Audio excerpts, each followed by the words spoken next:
ব্রিজগুলো দেখা যাচ্ছে zebra tiger, এটা সেকেন্ড ন্যাচারাল ব্রিজ। এই পাশ থেকে অলরেডি কাট হওয়া আছে।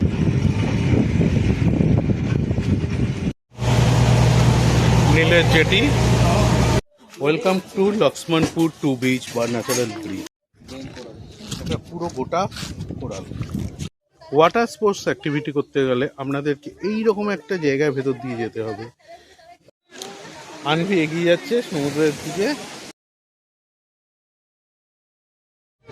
High all, welcome to Abhiyani blog. এর পরের ভিডিওতে আমরা চলে আসলাম আমাদের আন্দামান সিরিজের নেক্সট ভিডিও নীল আইল্যান্ডের নিয়ে। আমরা এখন আছি গ্রিন ওশানে। আমরা কিছুক্ষণের মধ্যেই নেমে পড়ব নীল আইল্যান্ডে। আমরা চলে আসলাম নীল আইল্যান্ডে। সামনে দেখা যাচ্ছে নীল আইল্যান্ড। আমাদের নীল আইল্যান্ডের জেটি চলে আসলো। নীলে নেমে আমরা ধীরে ধীরে এগিয়ে চলেছি জেটির বাইরের দিকে।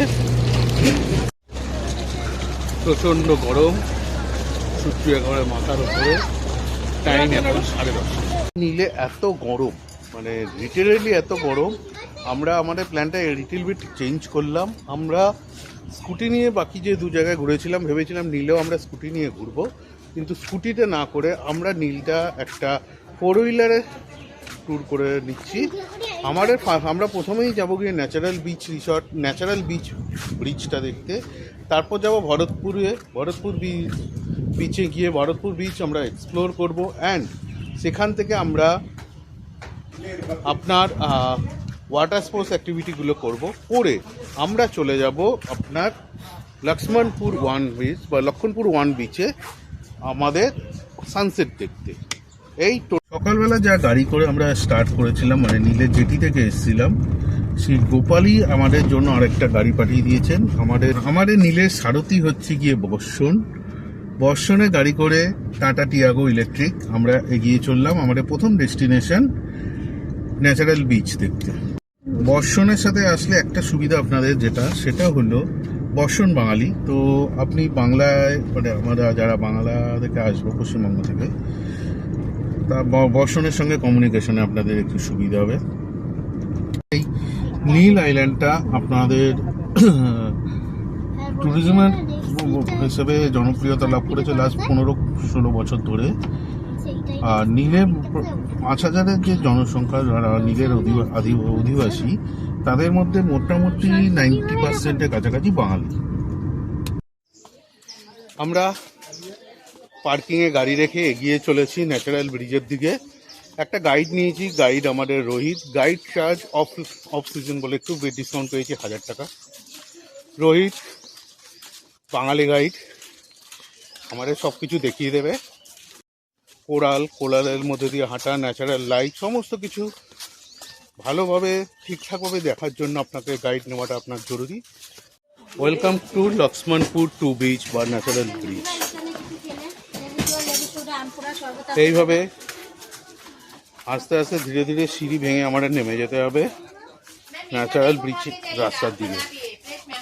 সামনে যে দেখা যাচ্ছে কাদার মতো, এগুলো কিন্তু কাদা নয়, পুরোটা ডেড কোরাল, মরা কোরাল, হার্ড থাকবে। এর উপর থেকে হেঁটে যেতে হবে সামনে টার্নিং পর্যন্ত। লেফট সাইডে ন্যাচারাল ব্রিজটা থাকবে। ব্রিজের ব্যাক সাইডে গিয়ে আমি মাইন্ড লাইফগুলো দেখাবো। এখান থেকে কিছুই দেখা যাবে না। আর এই পয়েন্টে যখন ফুল হাই টাইড হয়, জল এতদূর পর্যন্ত চলে আসে। এখন লো টাইড ঘোরার জন্য বেস্ট টাইম। আর এই হাই টাইড লো টাইড প্রত্যেক 6 ঘন্টা পর পর রোটেট হয়। এখন থেকে 6 ঘন্টা বাদে আবার জলটা এখানে চলে আসবে, তখন কিছুই দেখা যায় না। তার জন্য সবাই এখানে লো টাইডে ভিজিট করে, ঠিক আছে। আর এই গাছগুলোর বয়স কিন্তু 100, 150, 200 বছর পুরনো গাছ। সব রিজার্ভ ফরেস্ট, এগুলোকে কাট করা অ্যালাউ হয় না। আর এরই দেখুন এই রুট থেকে এই সিঁড়িটা বানানো, ঠিক আছে। চলুন এখান থেকে যতটা পার। এইগুলো মরা কোরাল।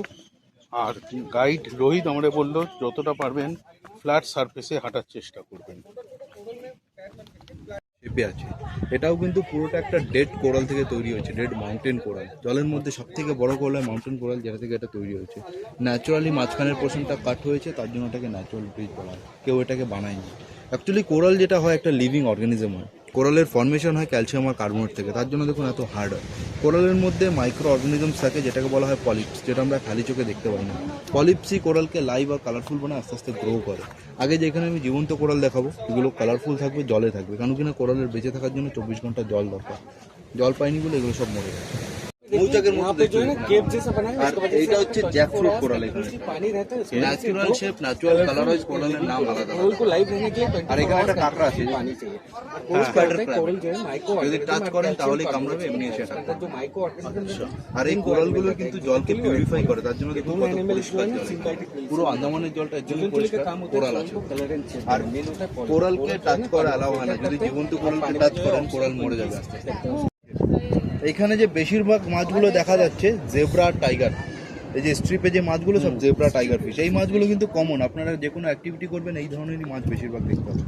নীল রঙের মাছ দেখুন এখানটা, এই যে দেখতে পাচ্ছেন, এটা নিয়ন মাছ, রাতে গ্লো করে জলের মধ্যে। যে মুভিটা এসেছিল ডোরি, ফাইন্ডিং ডোরি, দেখেছেন? সেম মাছ দেখুন, ব্লু কালারটা। সামনেও জীবন্ত কোরাল আছে, ওই দেখুন ব্রাউন ব্রাউন গুলো সব জীবন্ত কোরাল। যেগুলো পোর্শনগুলো জলের বাইরে বেরিয়ে এসছে ওগুলো মরে গেছে। হ্যাঁ, একটা লাইভ কোরাল, ওটাকে স্পঞ্জ কোরাল বলা হয়। একমাত্র কোরাল যেটা সফট হয়, বাকি যত কোরাল দেখেছেন সব হার্ড হয়। আর এই কোরালটার স্পেশালিটি আছে, বিনা জলেও বেঁচে থাকতে হয় 5 থেকে 6 ঘন্টা, কারণ কিনা যখনই জলটা পায় অ্যাবজর্ব করে নেয়। আর এইখানটায় দেখুন ব্রাউন কালারের কিছু দেখতে পাচ্ছেন, এই যে লম্বা মতো, এটা একটা অ্যানিমেল, এটাকে বলা হয় সি কুকুম্বার। সি কুকুম্বার জলের সব থেকে হ্যাঁ দামিও আছে, আর জলের সব থেকে লেজি অ্যানিমেল এটা। দেখুন লাইভ অ্যানিমেল, একটু মুভ করছে। এটা বেসিক্যালি তখনই মুভ করে যখন হাই টাইড হবে, জলের ফ্লোর সঙ্গে আগে পিছনে যাবে, না হলে রিটার্ন আসলেও আপনি এই এরিয়ায় দেখতে পাবেন। সাপের মতো দেখতে পাচ্ছেন, এটা ইল মাছ, এটাকে মোড়ে ইল বলা হয়। আরেকটা হয় ইলেকট্রিক ইল, যেটা ডিপ জলে থাকে, ওটা এত কম জলে আসে, এটা শক দেয়, এটা কামড়ায়, এটা ধরলে কামড়ে দেবে। ওটাকে বলা হয় জিব্রা ম্যান্টিস শ্রিম। বেসিক্যালি এটাও অনেক ডেঞ্জারাস হয়, কামড়ায় না, পাঞ্চ করে। আর এত পাওয়ারফুল পাঞ্চ হয়, যদি আঙুল দেন আঙুলও ভেঙে যেতে পারে, অনেক ডেঞ্জারাস এটা। এই যে মুখ করছে তো, হ্যাঁ, ওটা ছোটো ছোটো মাছ কাঁকড়াগুলোকে মেরে মেরে খায়, অনেক পাওয়ারফুল পাঞ্চ করতে পারে। এর কালারটা দেখুন সেম প্যাটার্নটা। আর এই মাঝখানে এই দুটো ব্রেন করে, ওটা ফিঙ্গার করে, এটা ফিঙ্গার, এটা ব্রেন, ওটাও ব্রেন, ওই পাশেরটা ওটা হচ্ছে টাইগার করে। ব্রেনের শেপ আছে এটা তো। হ্যাঁ, এটারও আধা পোর্শন মনে হয়। হ্যাঁ, যে ব্রাউন কালারফুলটা আছে ওইখানে একটা ছোটো একটা আছে, ওটা যেই পোর্শনটা বেরিয়ে আসছে দেখুন গ্রিন হয়ে গেছে, ওটা মরে যাবে জলের বাইরে যেটা আসছে।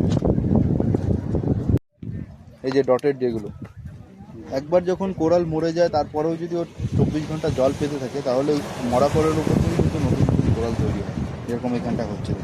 সব ডটেড যেগুলো সব বেঁচে আছে এখন। ফিঙ্গার কোলার কালারটা অন্য, আর এও একটা কোলার। এইখানটায় দেখুন কিছু কাটা কাটা বেরোনো আছে, ওইখানটায় দেখতে পাচ্ছেন কালো রঙের, এই যে ওইখানটায়, ওটাও একটা অ্যানিমেল, ওটাকে বলা হয় সি আর্চিন। ওটা কিন্তু বিষাক্ত হয়, যদি পায়ে ফুটে যায় অনেক বেশি ব্যথা হবে, তার জন্য।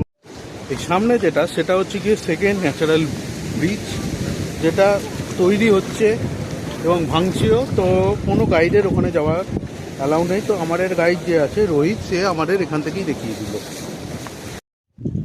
জলের ক্লিয়ারিটি দেখুন।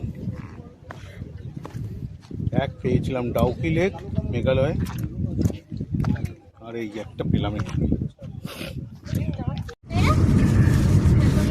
ন্যাচারাল ব্রিজ বা লক্ষণপুর 2 ব্রিজ ক্রস কমপ্লিট করে আমরা এখন এগিয়ে চললাম আমাদের নেক্সট ডেস্টিনেশন ভরতপুর বিচে।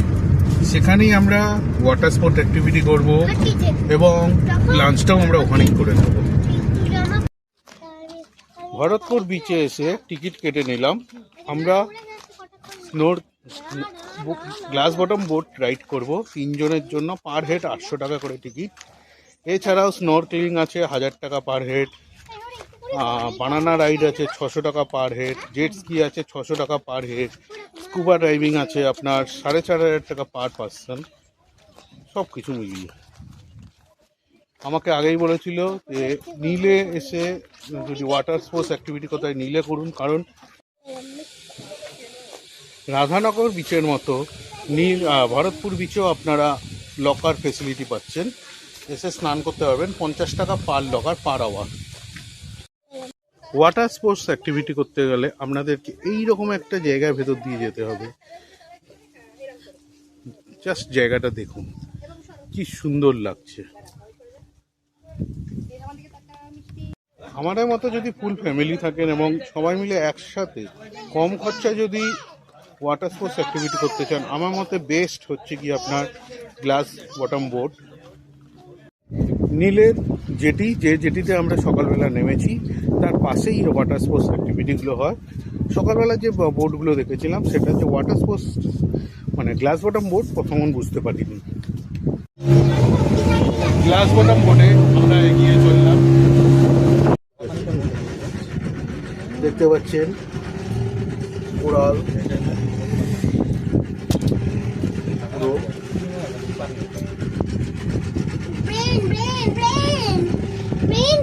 ছোট্ট ব্রেন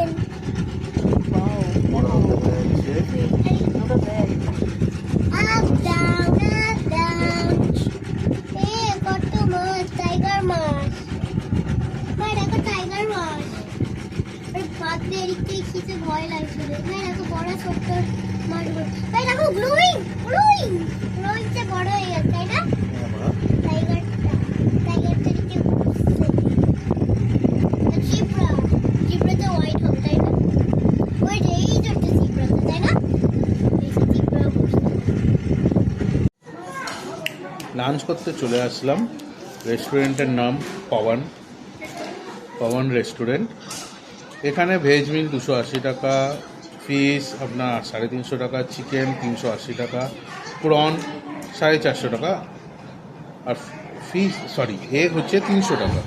তো লাঞ্চ করে উঠে এবং ওয়াটার স্পোর্টস অ্যাক্টিভিটি করে ভরতপুর বিচকে টাটা করে আমরা এগিয়ে চললাম লক্ষণপুর 1 বিচের দিকে, যেখান থেকে আমরা দেখব সানসেট। আমরা এগিয়ে চলেছি। আপনি রাস্তাটা দেখুন, জাস্ট কি অসাধারণ একটা জঙ্গলের মতো রাস্তাটা ধরে। বারাটাং যাওয়ার সময় আমরা ঠিক এরকমই একটা অনেকটা এরকমই রাস্তা পেয়েছিলাম। এই হলো আপনার লক্ষণপুর 1 বিচ। লোকে এখানে আসে, ভালোই ভিড় রয়েছে, সানসেট দেখার জন্য লোকে এসেছে। বালিতেই আনভি ড্রয়িং করতে শুরু করে দিয়েছে। আন্দামান আর নিকোবর দ্বীপপুঞ্জে সব মিলিয়ে 572টা দ্বীপ আছে, যার মধ্যে 38টা দ্বীপেই মানুষ থাকে। আর তার মধ্যে মাত্র 13টা দ্বীপে যাওয়ার পারমিশন রয়েছে বা নামার পারমিশন রয়েছে আপনার ট্রাভেলার।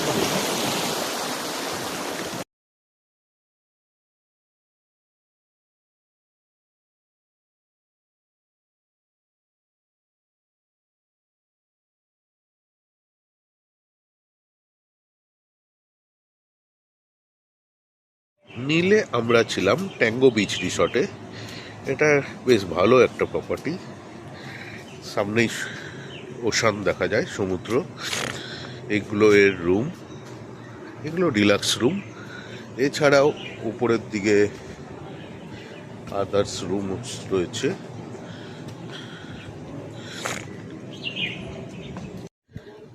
এরকম কিছু রুমস রয়েছে।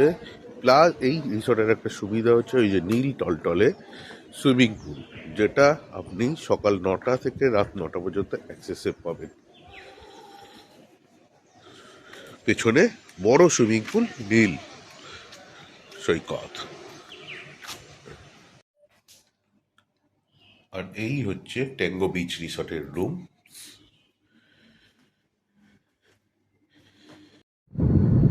এগিয়ে চললাম নীলকে পেছনে ফেলে পোর্ট ব্লেয়ারের দিকে। আমাদের নীলের জার্নি এখানেই শেষ হলো। আমরা শিপে করে, গ্রিন ওশান 1 শিপে করে আমরা এগিয়ে যাব পোর্ট ব্লেয়ারের দিকে। দেখা আমাদের পুরো নীলের সফর সঙ্গী ছিল বর্ষণের এক গাড়ি বুক করলে আপনাদের যে সুবিধাটা হবে, বর্ষণের নাম্বার স্ক্রিনে রইল। বর্ষণ পুরো বাঙালি খুব সুন্দরভাবে বাংলায় বুঝিয়ে দেবে। এবং এখানে আমরা কালকে রাতে বেলা অন্ধকারের জন্য তুলতে পারিনি, এখানে সোলার সিস্টেমের কতগুলো দেখানোর ব্যবস্থা আছে, মানে সোলারিস দেখানোর ব্যবস্থা আছে। স্টার গেজিং বলা হয়, দর্শন নিজেও সেটা করে। পার হেড 600 টাকা করে রেট। আপনারা দর্শনের সাথে করলে সেটাও করে নিতে পারবেন। ওটাও আপনারা যখন নীল থেকে পোর্ট ব্লেয়ার যাবেন তখন আপনারা অবশ্যই গ্রিন ওশান বুক করবেন এবং আপনারা ডেকে জ্বালিয়ে যাবেন। নীল থেকে পোর্ট ব্লেয়ার যাওয়ার সময় আপনারা ডলফিনের ঝাঁক দেখতে পাবেন, ডলফিন যারা সমুদ্রের মধ্যে খেলে বেড়াচ্ছে।